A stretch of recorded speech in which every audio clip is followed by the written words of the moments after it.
Hi, this is Mona McClelland, and you typed in how to be happy no matter what, and that is a great question. You know, life sometimes throws curveballs, and I get it. It's happened to me. Maybe you lose your job, or you get a divorce, or you have financial challenges, maybe some health issues, maybe someone that you love has passed away. And for me right now, I'm in the middle of moving and teaching a team to drive. Super stressful. And with all the other responsibilities that we have through the moving and the costs and the organizing and the kids will be going back to school, it can just seem overwhelming. So I've been through a lot. I understand what you want to know. So I'm going to give you some tips. Now, first of all, there's an author, famous author of an old book called As a Man Thinketh. His name is James Allen. And he says, the simplest thing that a man can do to change his life is change his thoughts. And the hardest thing that a man will ever have to do to change his life is change and master his thoughts.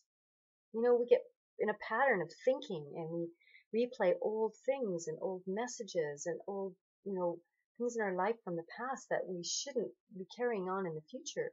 And this creates a burden, like a heaviness on on your being, and sometimes manifests physically, which happened to me as well. So I want to give you some tips on how you can be happy no matter what.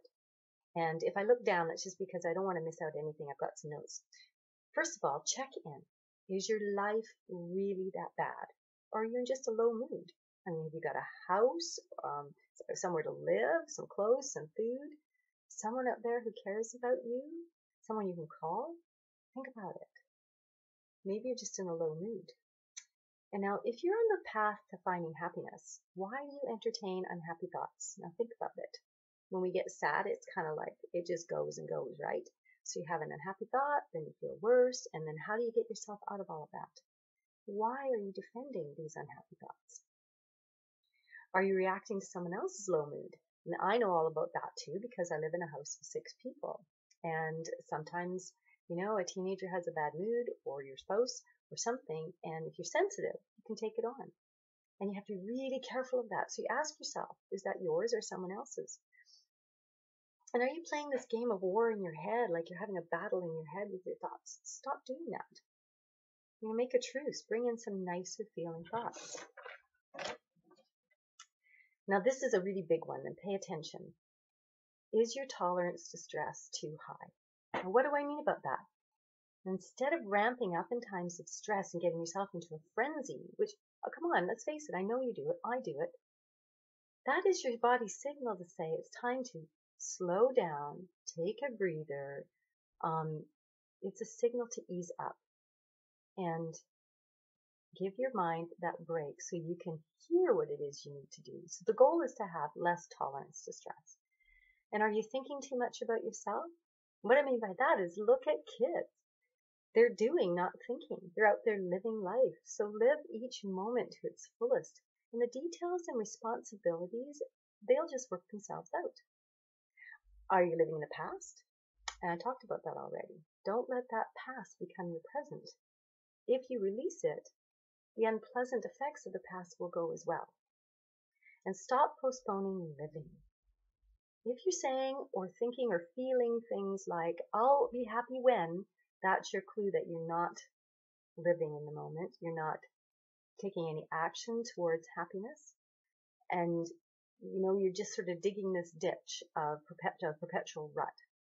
Because the actual life becomes happy when you first feel happy inside. And you are the master of the thoughts that create the happy feelings. So think about that. And I got really down in the dumps because I wasn't making any money and I wanted to figure out how I could stay and work from home and be with my kids and contribute financially that way. Because I really think there's value of being at home with your kids, at least one parent. So, I did that. I took some action. I found some folks who I could trust and some friends that I work with now on the internet. And what we're doing is really cool, really beneficial to my family because I'm here.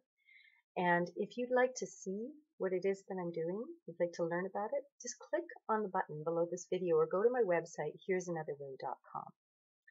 And there you're going to find some information about what it is that I do so I can stay home and have a happy life that I'm living, and and some folks who we've helped too along the way. And you are the master of your path and your journey. You take this action, go see what it is I'm doing, and you know what? You can thank me later.